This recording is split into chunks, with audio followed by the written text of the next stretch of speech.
In Paris, just a few steps from the Champs-Élysées, one of the most famous avenues in the world, is an illustrious address, 55 Rue de Faubourg Saint-Honoré.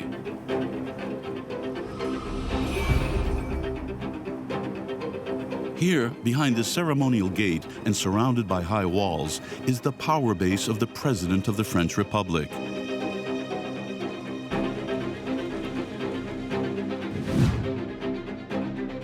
With a 1.5-hectare garden, this imposing structure, which is 125 meters long, 110 meters wide, and almost completely invisible from the street, has 365 rooms across 11,000 square meters and 4 floors. It is a maze of offices and reception rooms that is also home to the private apartments of the head of state. A strategic location under high protection. Where there is power, there is security. And the security here is mainly provided by the Republican Guard.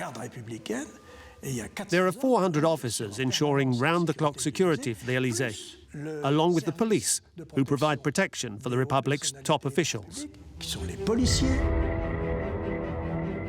And at the center of it all is the President of the Republic, the man who must be protected at all costs.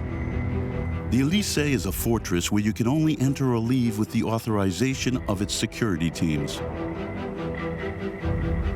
The presidents are prisoners of the palace in that they cannot simply come and go as they please. Gendarmes, police, everyone there is standing in the way of your freedom. That's the price of power.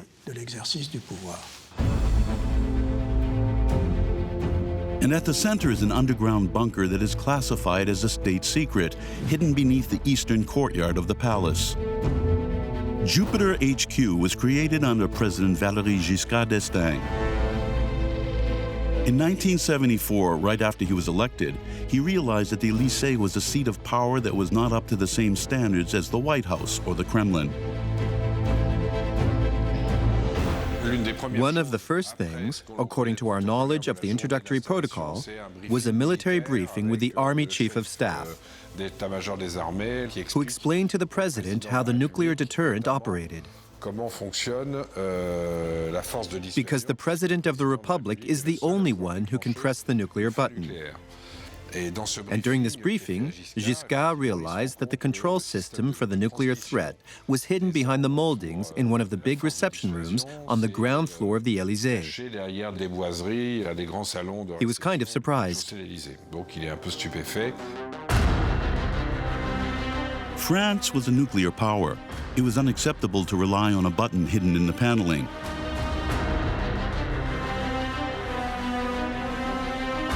Valéry Giscard d'Estaing immediately ordered the construction of a command post at the Élysée that was fit for purpose.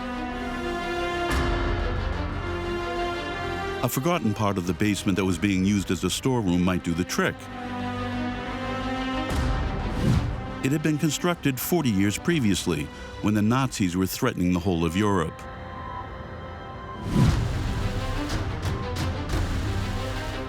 Commissioned in 1936 by President Albert Lebrun, this 250-square-meter bunker was designed to shelter 100 people. Buried 8 meters underground, its concrete walls were 1.6 meters thick and could resist a 500-kilogram bomb. It contained an office for the president, a comms center, an infirmary, an electric generator, and an air filtration system. Furthermore, it had 3 exits, including an emergency one.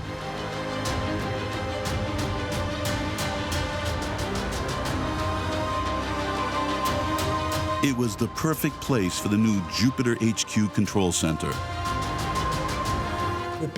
Jupiter HQ is protected from electromagnetic waves, so no communication can be intercepted by reconnaissance or spy satellites. This secret strategic place had only been recorded by one camera in more than 40 years, when President Giscard d'Estaing took part in a full-scale drill.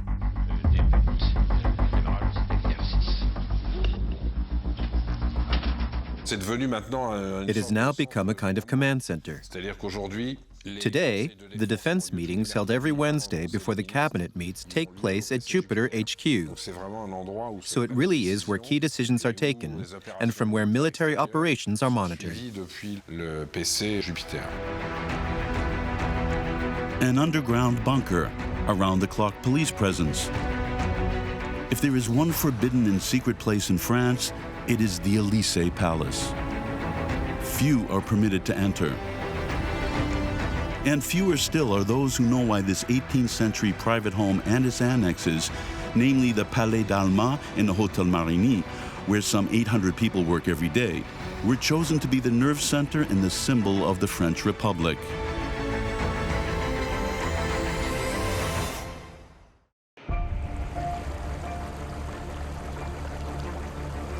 Paris, 1715. Leaving the splendor of Versailles behind on the death of the Sun King, Philippe d'Orléans, regent of the kingdom on behalf of the young King Louis XV, who was just 5 years old, set up home in the Palace des Tuileries. Once again the center of power, Paris attracted a swarm of courtiers eager for special favors. Among them was Louis-Henri de la Tour d'Auvergne, the Count of Évreux. The Count of Évreux was not a very amiable person. He was a military man. He came from a very noble old family, but they didn't have a great fortune. Quite the opposite. In order to build his fortune, the Count married a young commoner aged just 12. The daughter of Antoine Crozat, a financier with the biggest fortune in Paris. He was looking for a dowry, and the young Marianne Crozat earned herself the nickname of My Little Gold Ingot.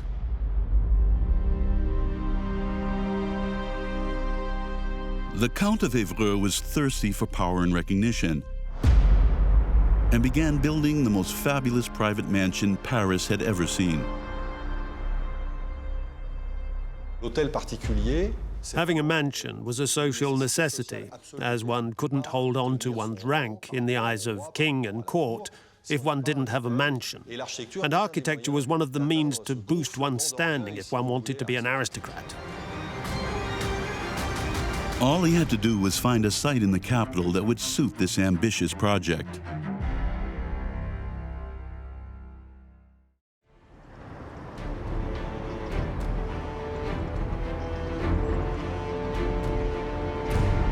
The greedy and tight-fisted Count of Évreux set his sights on some land in the Faubourg Saint-Honoré to the west of the city. It was cheaper than the sought-after neighborhood of Saint-Germain.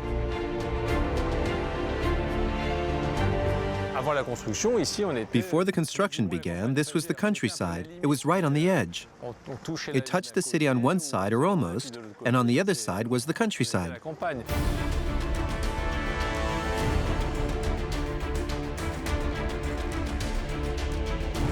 The mansion was bordered to the north by the Rue de Faubourg Saint-Honoré and to the south by a place for strolling much appreciated by Parisians, the Avenue des Tuileries, now called the Champs-Élysées.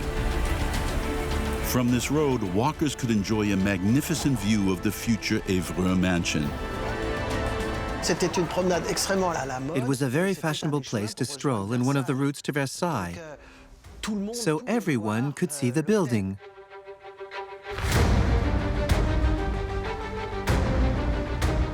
The Count chose Armand Claude Mollet to build the project.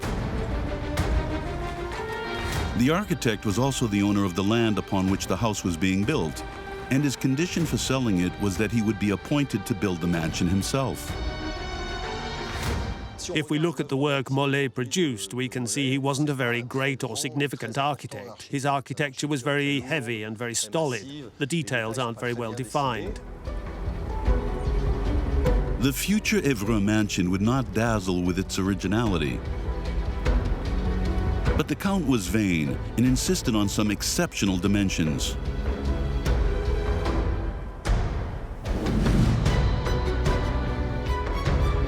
At 90 meters wide and 80 meters deep, it would include a cellar, a ground floor, a noble upper floor, and an attic space, and would be built between a courtyard and a garden.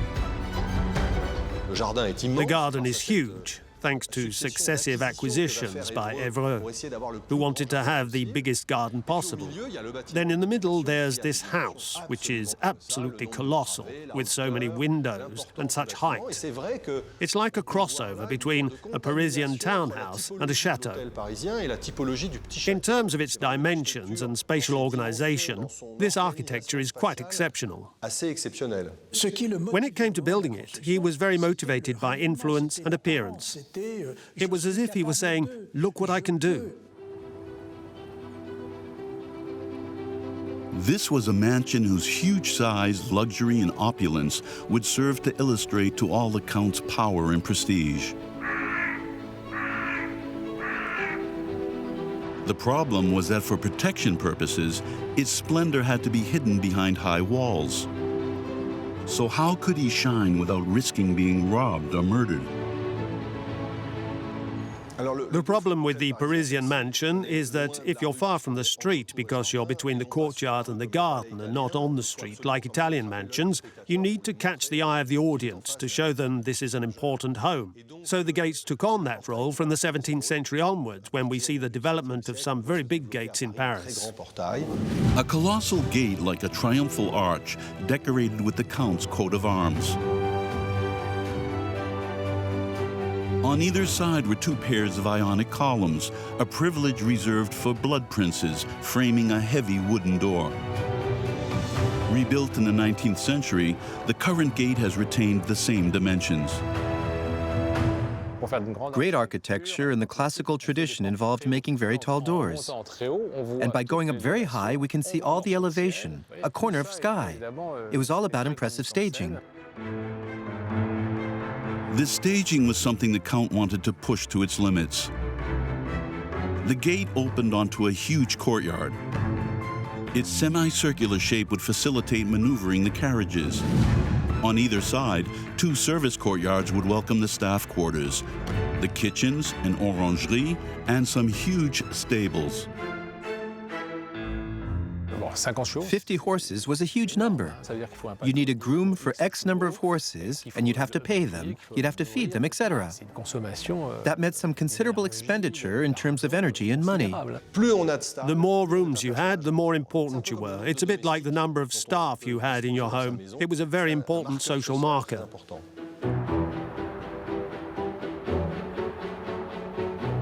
The Count also wanted to stand out from the crowd in terms of the interior.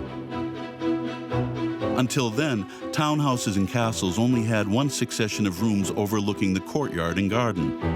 This arrangement of rooms limited how one moved around inside. So Armand Claude Mollet opted for a very popular style at that time, a double-depth house. They made two constructions back to back. In the middle of this double house was a big dividing wall that had doors through it. So there were rooms on the courtyard side and rooms on the garden side. And you could move around through these rooms, creating more complexity and subtlety in terms of how the rooms were arranged.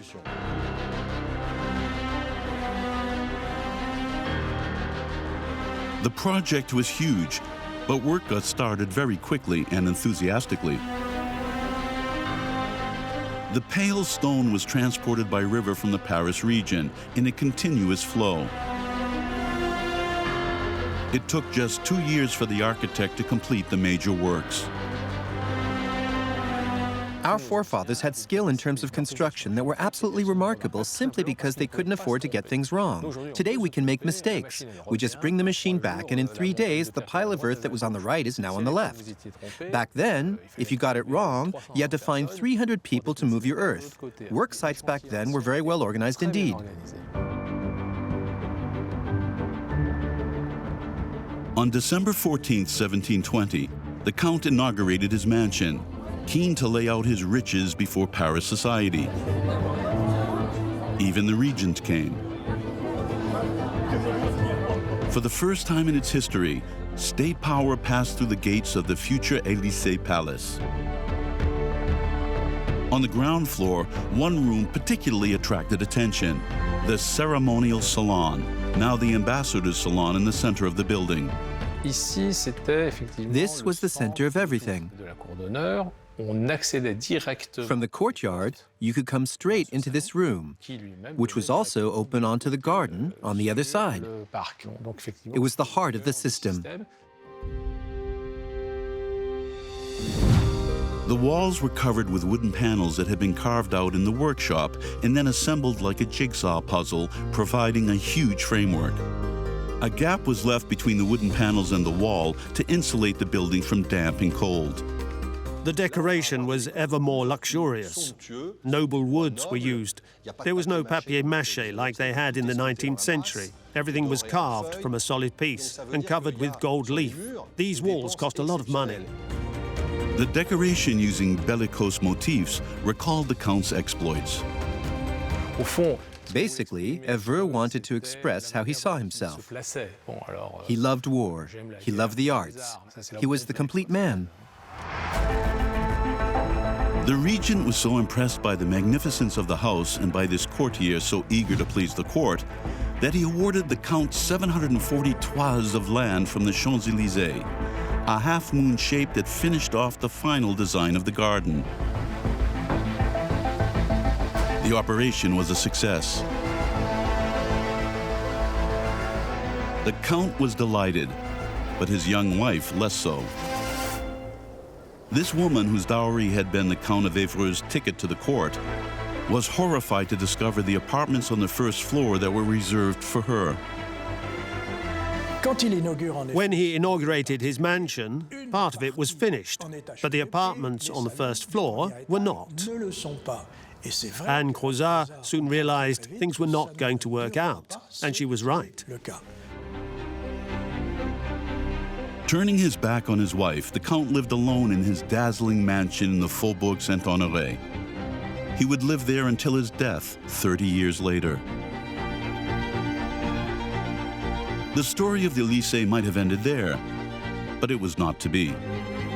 This building seemed to have an uncanny pull that would continue over centuries, an ability to attract the powerful, and as such, its fate was forever linked to that of France.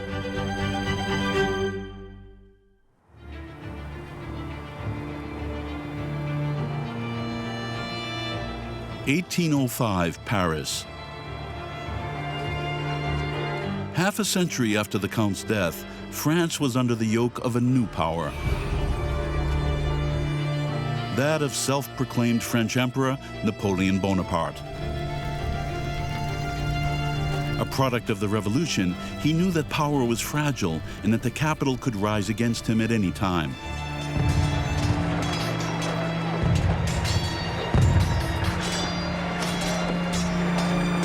He began weaving his web in order to secure his hold over Paris. Napoleon had this desire to rebuild an imperial court like they had under the Ancien Régime, with a need to return to those places associated with the aristocracy.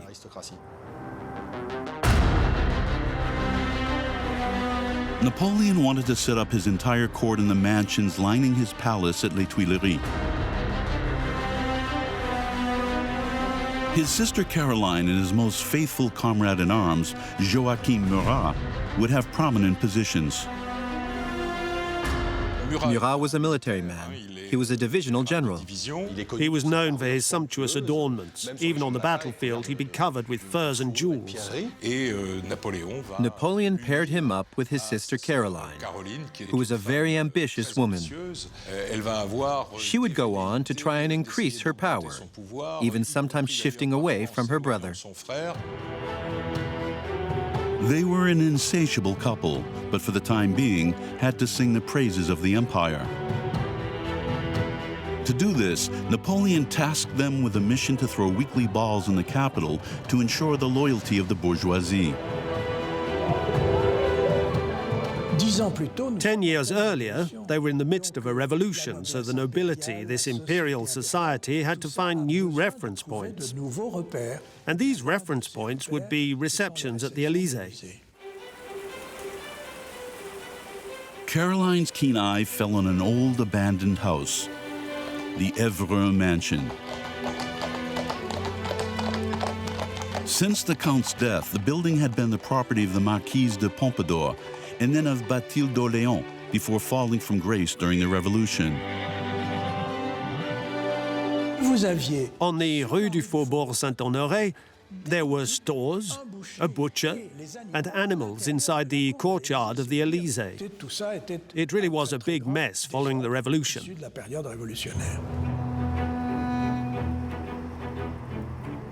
The mansion had lost its splendor, but was still the largest townhouse in the capital.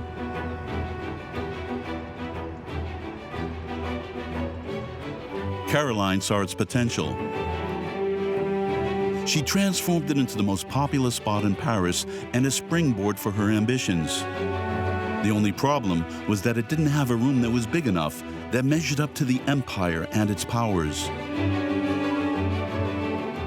The Murat couple decided to knock through the dividing wall and join two salons on the ground floor with the state apartments. But such an operation threatened the building's stability. 70 years later, they would put in a steel beam to support what was above. But at that time, even the use of iron was restricted. So this was a major task.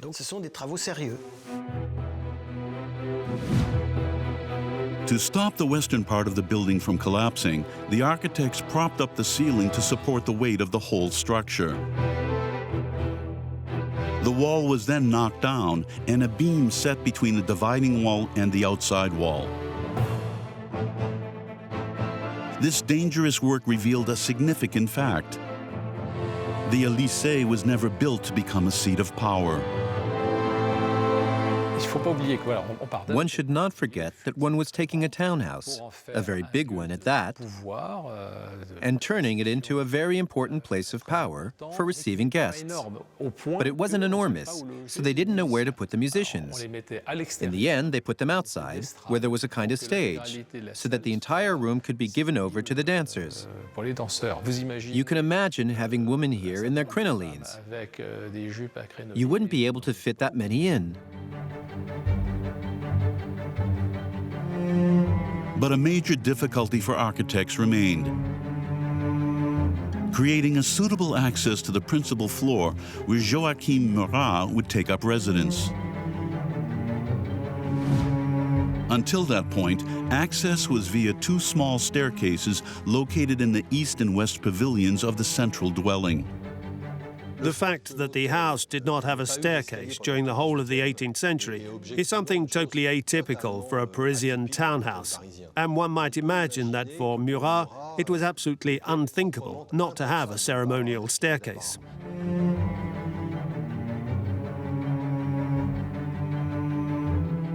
In reality, there was no obvious solution. The solution that was economical and quite effective from an architectural point of view was to keep it within the existing volumes. But the problem with that is that this ceremonial staircase lacks a little ceremony. It is relatively small and a little squashed. An imperial staircase for which 4 salons were sacrificed. Modest in size, this staircase had to strike the visitor in terms of its decoration. A railing cast in lead, with chiseled foliage, in a choice of motifs that today have been lost, but which celebrated the empire and the house's extravagant owner. The central carpet on the staircase was in imitation tiger skin, bright yellow with black stripes. You have to imagine that this was a black and white universe with a yellow splash down the middle. This is not the restrained approach one might think would be applied here. But to understand, one simply has to look at Murat in his portraits, astride his saddle pad.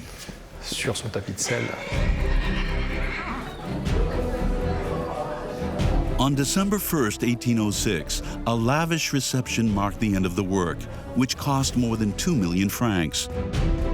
A fortune for the time.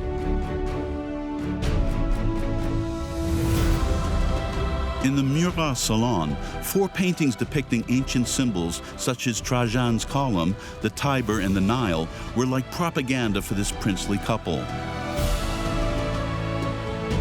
On a par with the Roman Empire, and on a par with Napoleon. The Murat were doing the receiving, so naturally this helped extend their own influence. But Murat only existed because of the emperor.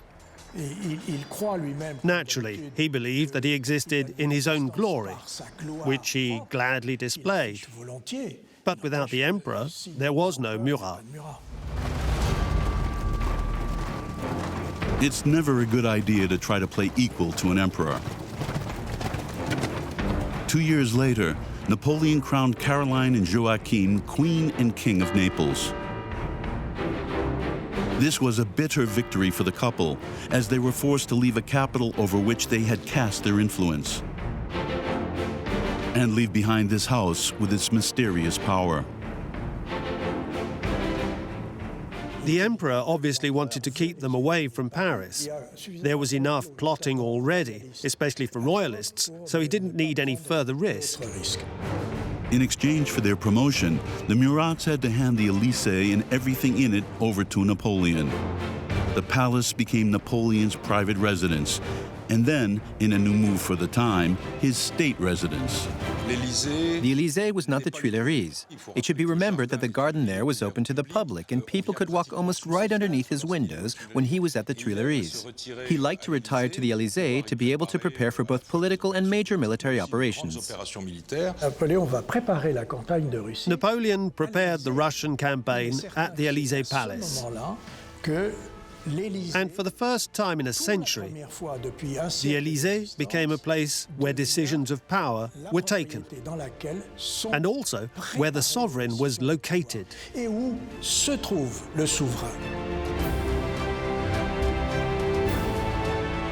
Ironically, it was in the Silver Salon designed by his sister Caroline that on June 22, 1815, Napoleon signed the document confirming his abdication after the terrible defeat at Waterloo.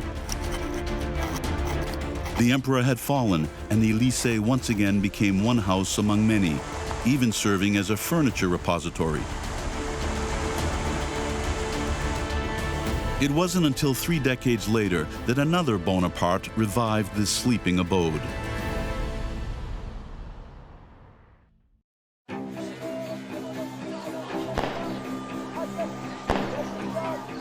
On February 24, 1848, the Parisians, starved by 2 poor harvests, once again revolted. King Louis-Philippe was forced to abdicate, and the Second Republic was declared. A few days later, after a long exile in London, a man appeared in Paris. Louis Napoleon Bonaparte, nephew of the fallen emperor. In 1848, the legend surrounding the emperor was such that the name Napoleon Bonaparte continued to have a formidable influence on French opinion, so much so that in the presidential elections, Napoleon came out on top with more than 5 million votes. Louis Napoleon became the first ever president of the French Republic. On December 12th, the palace was assigned by decree to be the residence of the French president. Louis Napoleon Bonaparte did not want to go to the Élysée. He wanted to live at the Tuileries like the French rulers before him. In fact, Louis Napoleon secretly harbored other ambitions. On the evening of June 2nd, 1851, the Prince President gathered his lieutenants around him. With a very serious look on his face, he launched Operation Rubicon, a coup d'etat through which he hoped to gain full power and restore the empire. It was in the Silver Salon that he finally dictated the message that would be printed up as his declaration of power.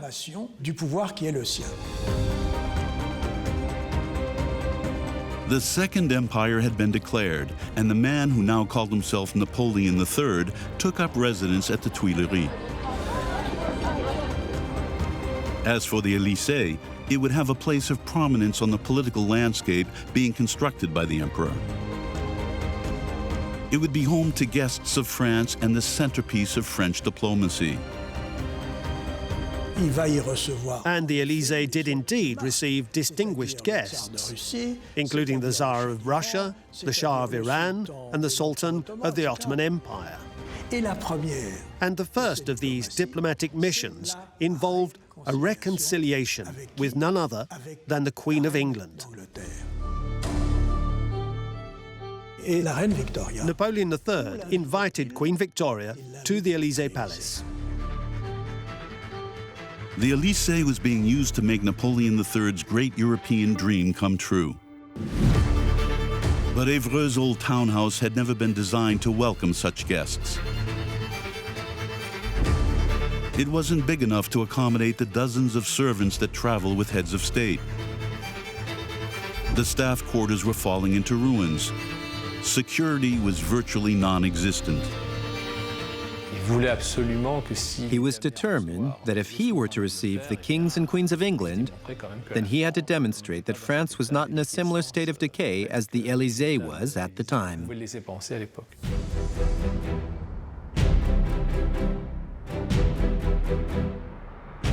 In order for the Élysée to fulfill this mission, the emperor could not skimp on the budget. With a considerable sum of 12 million francs, he launched the largest renovation the Élysée had seen since its creation. This project was colossal, going on for almost 10 years. Everything below stairs was destroyed right down to the cellars. It was a huge task. The gate, the perimeter wall, the east and west staff quarters, and the wing of private apartments were raised.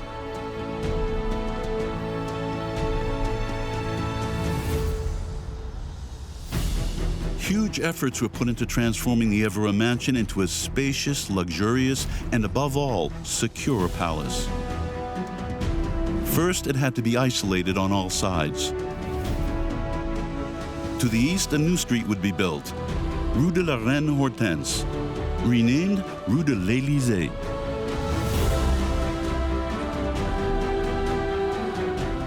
This street was created to totally isolate this center of power. It's one of the rare parts of Paris where there are no neighbors. And then there was this English-style urban planning operation with these little porticos that looked kind of Victorian, with English-style courtyards, bringing a touch of London to Paris, something Napoleon III held dear.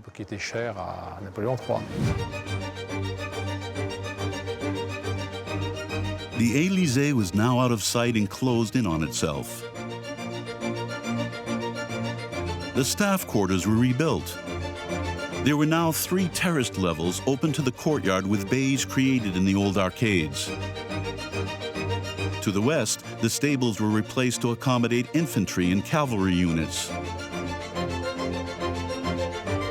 This mansion was totally transformed into a place of power.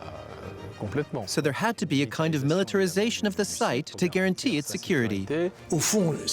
Basically, he transformed this mansion in such a way that it could provide a retreat in case of an assault on the Tuileries.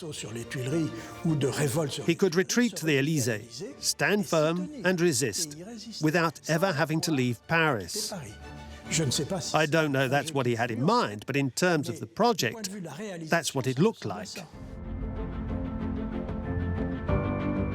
Napoleon III may have cleaned up the staff quarters, but he wanted to keep the Évreux mansion intact. This residence that once welcomed his illustrious uncle, and where he had strolled in the gardens as a child. He was the man who started the great transformation of Paris with Haussmann. So he wasn't conservative in terms of architecture. It wasn't that he didn't want anything new, but he did want to restore this building, from top to bottom perhaps. But he wanted to keep it as it was, and there is a sensibility there that is rather endearing.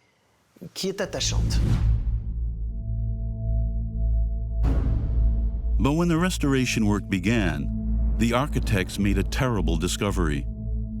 When they dismantled the paneling, they discovered that walls were in a terrible state.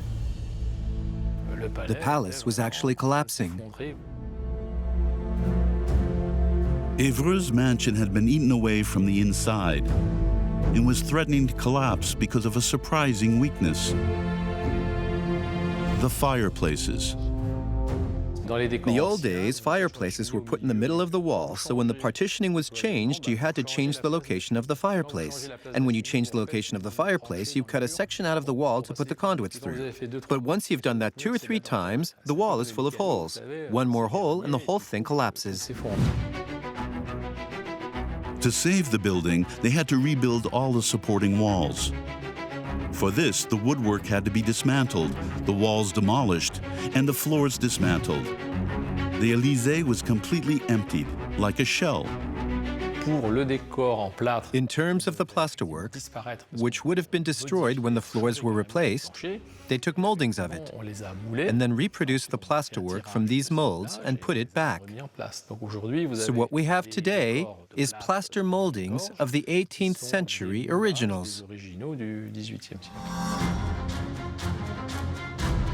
Once the major works were completed, Napoleon launched his diplomatic offensive. He had 2 key assets up his sleeve. The first was a salon where he openly displayed France's future alliances, the Salon des Portraits.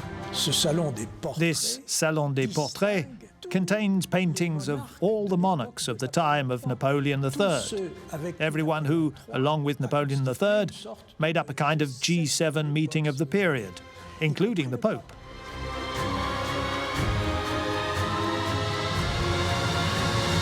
His second asset was a brand new ballroom built after Murat's lounge.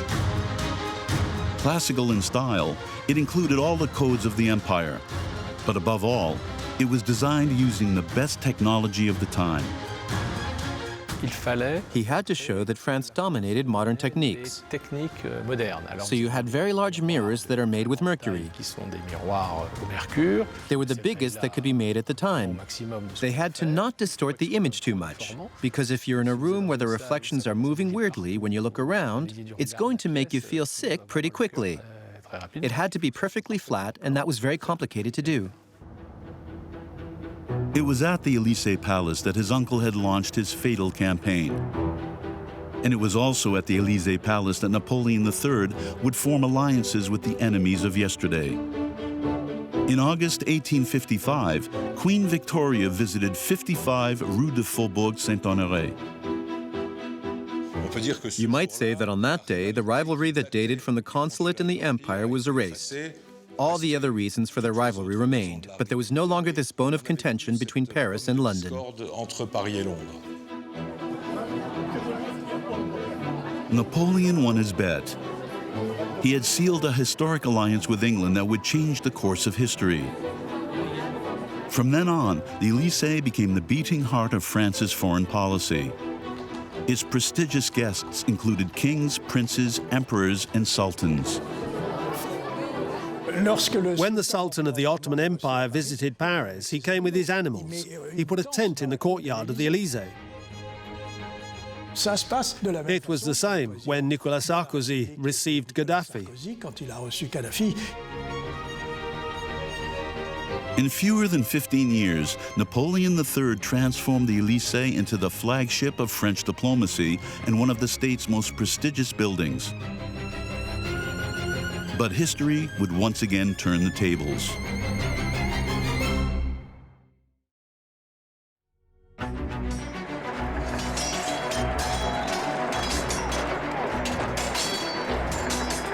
In 1870, a century and a half after the construction of the Élysée Palace, his defeat to Prussia ended Napoleon III's empire. The Third Republic was declared. A new reign began at the Élysée, that of the presidents of the Third Republic. The power left the Élysée because the presidents of the Third Republic only had a ceremonial role. The real power was at Matignon, or rather in the ministries. And since they didn't have much power, they had to maintain what little they had. And to do that, they entertained as much as they could and as best they could. The Élysée had lost the aura of power. But one president, Sadi Carnot, a brilliant mind, gave the Élysée its centerpiece by making a virtue out of necessity in 1889. France, under the Third Republic, was still surrounded by empires and monarchies. So any entertaining the state did had to be absolutely splendid. The palace reached a saturation point very quickly. Initially, they used the salons and the great salon on the first floor, hosting lots of balls. But there were so many that it completely shook up the structure of the floor. There was a lot of traffic. The Élysée was not suitable for representing France and this ambitious new republic that wanted to impose itself on the international scene. And with the centenary of the Revolution and the World's Fair both coming up in 1889, it had to be up to the challenge. President Sadi Carnot launched a major construction project for the palace. He wanted to create a sumptuous reception room worthy of the greatest European monarchies.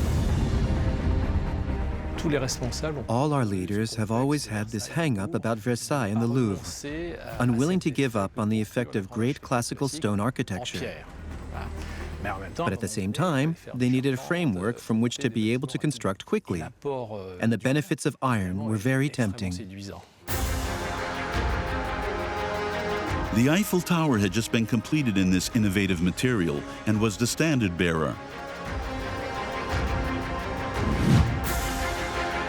The new ballroom was going to be 36 meters long, 24 meters wide, and 14 meters high, with a metal frame. The walls would be made from brick. This approach would ensure the building could be up in under 6 months. But most of all, it would result in a volume hitherto unseen. A ballroom of this size could only exist with a metal structure, because the columns are very thin, very high, and very light, and they could be decorated. This frees up the floor and the roof from everything they had to use before, namely pillars. So it was wonderful.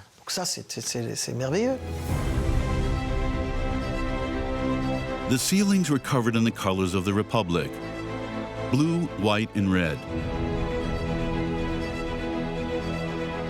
For the first time at the Élysée Palace, the Republic imposed its architecture through state-of-the-art technology. The ballroom was symbolic of France's industrial influence and what it was capable of.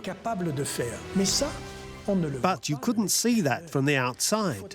You had to go inside the ballroom and look up at the ceiling to see the abundance and richness of this fledgling industrial France of the 19th century. In the ceilings, there were also outlets for hot air and smoke, because it was all lit with gas. There were many wonderful chandeliers, and all of that had to be evacuated. So there are ventilation grills hidden within the ornate decoration, which is in fact hiding a whole system. Sadi Carnot had no intention of stopping there. To welcome his guests, he commissioned an imposing glass and steel structure in the courtyard to house the cloakrooms required for hosting such events.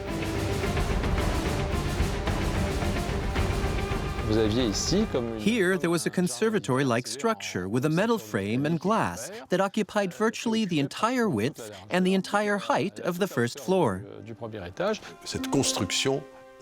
This unfortunate construction made the main facade overlooking the courtyard very ugly indeed, especially as it was constructed in glass, so you could see the servants and visitors from the palace inside. It ended up with it being rather rudely nicknamed the monkey cage. For the Élysée, the new century opened with a period of stagnation.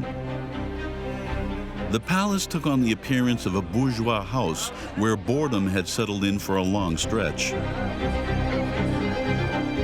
In 1940, after the fall of France, President Albert Lebrun left behind an empty palace that the German occupying forces did not wish to use. And as if to draw a line under the end of the Third Republic, the monkey cage was demolished in 1947. It would take almost a decade for power to finally return to the Élysée.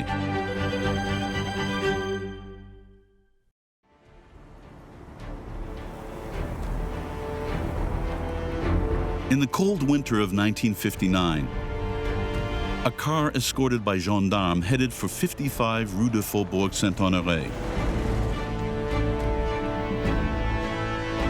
It was carrying Charles de Gaulle, hero of the Second World War, who was about to become the first president of the brand new Fifth Republic. A regime under which he would be the head of the armed forces and of the executive branch, the most powerful man in the country. January 8, 1959, was when political power definitively returned to the Élysée.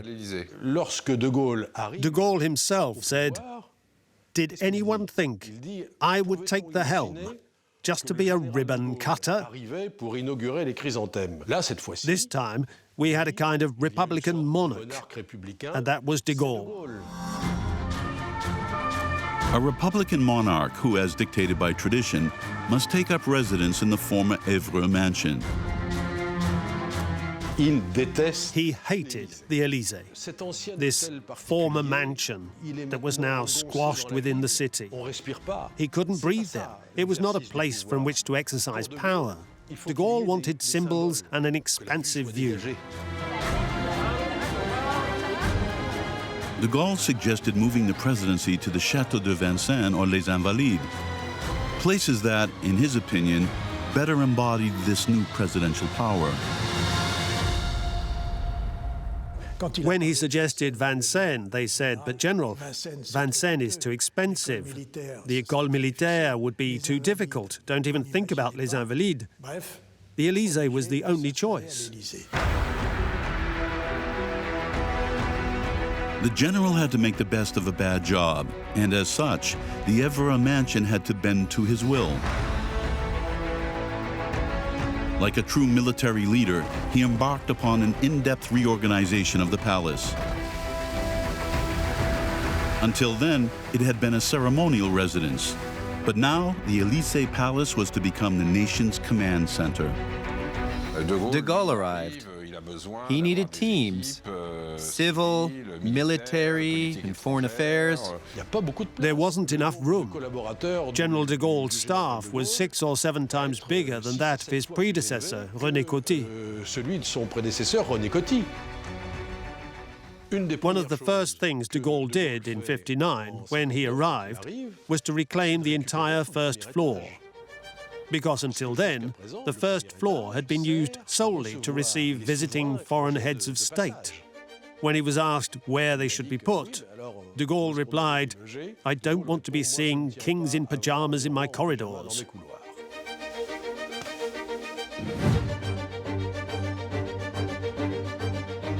On the first floor, under the eaves around the east and west courtyards, every last corner was transformed into a workspace.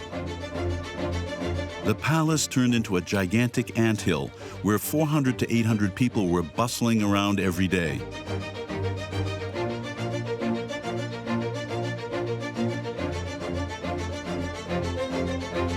Two townhouses at numbers 14 and 18 Rue de l'Élysée were purchased and converted into annexes. The general then set his sights on a strategic part of the palace, a salon located in the center of the building, namely the Salon Doré, or Gilded Salon. This was the first time that a president of the Republic took up residence on the first floor in a very centralized way. It was a pretty obvious symbol. Everything started from there and converged to that point. They still refer to the General's office at the Élysée today.